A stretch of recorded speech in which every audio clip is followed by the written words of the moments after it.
proud list ka talaga na meron kang mapagmahal na biyanan. Isko, idol. List talaga ako pero wala na si mama eh. Ilang taon na po nawala siya. Hindi ako nakapunta kasi nandito po ako. Hindi pa ako nakauwi ng Pinas. Opo, sobrang swerte ko kasi never po ako pinagsigawan noon biyanan ko. Never po akong minamarites, never pa akong pinagalitan, at never din ako nakasagot-sagot sa kanya kasi mabait talaga siya sa akin. Ang swerte ko sa biyanan ko, pero malas ako sa anak niya. Kasi yung anak niya makasarili eh. Matagal na nawala yon, mga 5 taon na ata o mag-anim na. Hindi lang kay ngayon lang siya nagparamdam sa akin. Ilang beses na po yan pero hindi po ako nagpo-post. Ngayon kasi, kanina pa ako naiyak kasi napakahirap. Habang nagluluto po ako ng breakfast ng aking amo, makikita ko yung mukha niya sa niluto ko. Parang iwan ko ba?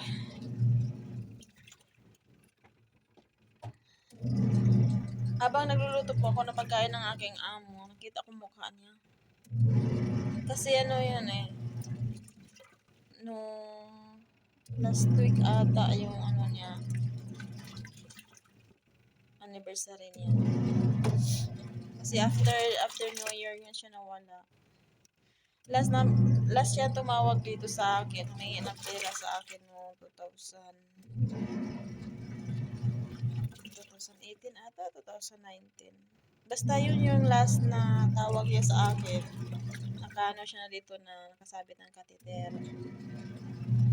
Hindi ko pa alam na siya yung nakakatheter na sa likod ng aking partner dati. Yung ex ko, yung anak niya. Tumawag dito. Humingi na siyang pera kasi every 3 days daw yung niya, palitan ng catheter niya. Tapos, sabi ko, papadala ako ng pera noon, pang-allowance ng aking anak. Tapos sabi ko, bigyan nyo. Tapos sabi ko, babalik ka sa bahay pag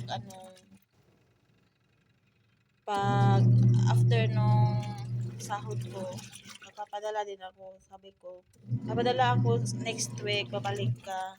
So, nabalik si mama. Nakasabit na yung catheter niya dito. Bumalik si mama noon sa bahay. Pero hindi na daw siya doon natulog sa bahay namin. Kasi nagalit ang anak niya, yung papa ng aking anak. Nagalit daw, binigyan lang daw ng 1,500. Sabi ko, babalik ka, bigyan kita ng para panggastos sa doktor. Bumalik siya, doon na siya nakisaka sa doon siya nakatira sa kapatid niya sa kapitbahay namin. Doon siya natulog. Tapos hindi ko alam na nandun siya kasi hindi tumawag dito yung kapatid niya sa akin na dumating pala siya doon. Punta siya para kunin yung pera na sabi ko na para sa doktor. Pagka-doktor niya ng catheter, pa-check up sa catheter niya. Tapos, pinadalhan ko ng 10,000. Papadala ko ng 10,000 doon sa partner ko. Sabi ko, ibigay mo kay mama para makadoktor. Hindi ko naman alam na, kasi pag nakuha na yung pera, hindi na tumawag dito ang pamilya ko. Yung anak niya, hindi na tumawag dito sa akin. Pagkuha niya sa pera sa Palawan. Padala ko noon ng 18,000. Allowance ng aking mga anak. Tsaka para sa kanya yung 10,000. Hindi ko alam na ginamit pala sa bisyo.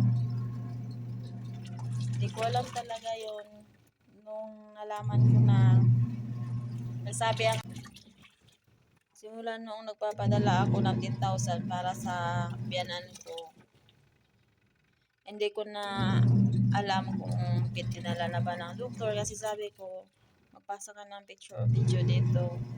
Dalhin mo sa doktor si mama kasi magpa-change ng catheter niya. Kasi noon hindi pa ako nag-abroad, naoperahan siya ng mayoma. Meron siyang mayoma. Tapos, konti lang yung nabigay ko kasi hindi pa ako nag-abroad yung time na yon. Noong nagkateter na siya, sobrang payat na niya. Hindi ko alam kasi nagkasakit siya ng sa kidney daw. Tapos, binutasan dito. Sinabitan ng catheter. Tapos, humingi siya ng pera sa akin. Binigyan ko naman siya ng 10,000 ng time na yon.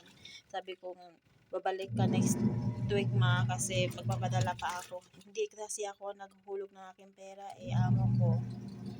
Nung time na yon, tapos ng pagpadala ko, hindi na tumawag dito ng papa ng aking anak. Hindi ko alam na dinala niya sa doktor. Tapos, tinatanong ko yung anak ko after na patay na yung lola nila. Andun na sila sa papalibing na yung lola niya. After 2 days ata pagkamatay, bago ko nalaman na yung pera palang pinapadala ko na 10,000 para sa kanya, sa biyanan ko. Para sa kateter ng aking biyanan. Hindi pala binigay sa papa ng aking anak. Kasi ginamit sa bisyo niya marunong magsugal lahat po. Ang sugal, lahat po ng mga bisyo pinapasok ng kanyang papa. Kaya hindi ko alam. Kaya nung nangyari yung namatay na si mama, hindi ko nakapakali dito, sobrang depressed ko. Kasi alam ko yung kabutihan na ginawa sa akin. Wala siyang ibang iniwan sa akin nung last tawag niya sa akin dito. Pero nakakatatir na siya dito. Sabi niya na mag-ingat ka dyan. Sabi ko na antayin mo ako mapag-uwi. Sabi niya, kung makaantay pa, yun yung pong sabi niya sa akin last. Hindi ko na siya nakausap nung after na pumunta siya doon na humingi ng pera sa akin kasi umuwi na siya doon sa LAC. Wala silang cellphone na touchscreen. Hindi kami pwede maka-video call. Wala din akong contact sa kanila doon. Wala siyang cellphone. Kaya hindi na ako nakatawag. Yun yung last niya ang bilin sa akin na mag-ingat ka palagi dyan. Hindi ko naranasan sa kanya yung sigaw. Hindi ko naranasan sa kanya yung mga galit, mga marites, gawa-gawa ng istorya hindi totoo. Kundi kabutihan niya yun, parang lagi niya ako pinasasabihan para makaangat ako sa buhay. Pero mas mabait pa yung biyanan ko kaysa magulang ko talaga. Totoo yan. Mas siya. Kaya sobrang hirap. Sobrang hirap na nawala siya kasi iba yung niya, iba siyang ugali. Iba ang ugali niya sa mga kapatid niya. Yung kapatid niya, nakaaway ko yan. Kasi marites lagi akong gawaan ng istorya sa kapitbahay na hindi ko na ginawa. Hindi ako magala guys, hindi ako magala na tao. Lagi ako nasa trabaho. Pero yung kapatid ng aking biyanan, lagi akong chinichismis. Kasi hindi ako lumabas ng bahay pag wala akong trabaho. Lalabas lang ako magsimba, mamamalingke, mag-alaga ng aking anak, magpunta ng school, punta ng mga meeting, ganun. Kaya gawa-gawa niya ako ng mga istorya na hindi ko ginagawa. Kaya yun, inaway ko talaga siya. Sinambunutan ko, muntik ko na sinabutan muntik ko na tinulak doon sa may tubig. Pero yung sa lahat talaga ng kapatid, yung biyanan ko ang pinakamabait. Hindi ko na yan na yung mga katulad ng iba na sila, hindi sila magkasundo, kami magkasundo. Lagi na akong sinasabihan na mag-ingat ako, ganun. Kahit wala na kami sa sa partner ko dati, ex ko na, kapatid niya, friend pa rin kami sa FB. Kaya nakaiyak ko kaninang umaga kasi nakakita yung mukha niya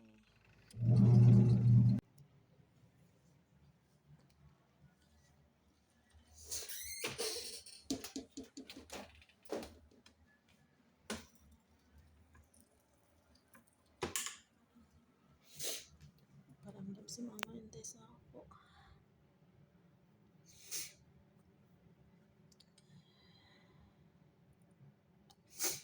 Balo jud ko kung sa kanimo pinanggama.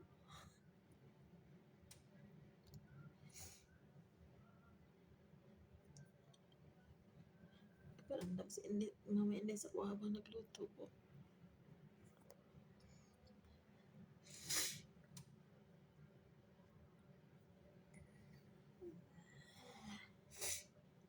Ay, buntag pa man.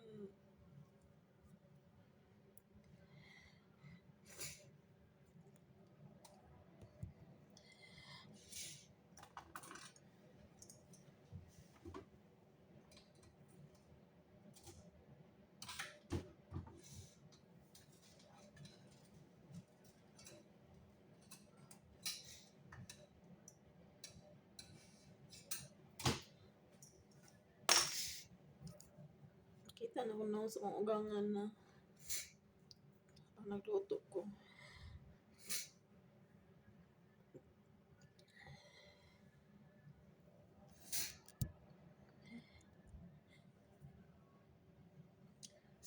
Sa mga umaga tara ug kanang mga ugangan na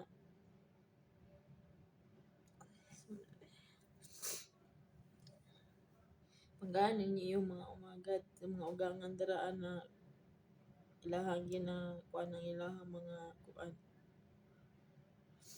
ilang umagad panggaan ninyo kay aron panggaon sa inyong mga umagad dili man gud na musukol ang inyong mga umagad kung dili sad ninyo ginamarites. Depende ra gid akong ugangan gyud. Ang tulo jud ko luwa ay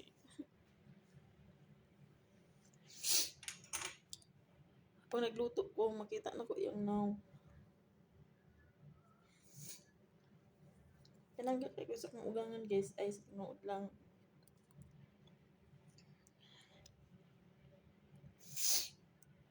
Unang usahay ka nang nako'y problema, mauna-unahan ako siya. Makita na ko iya sa iyang naong sa mga damgulang.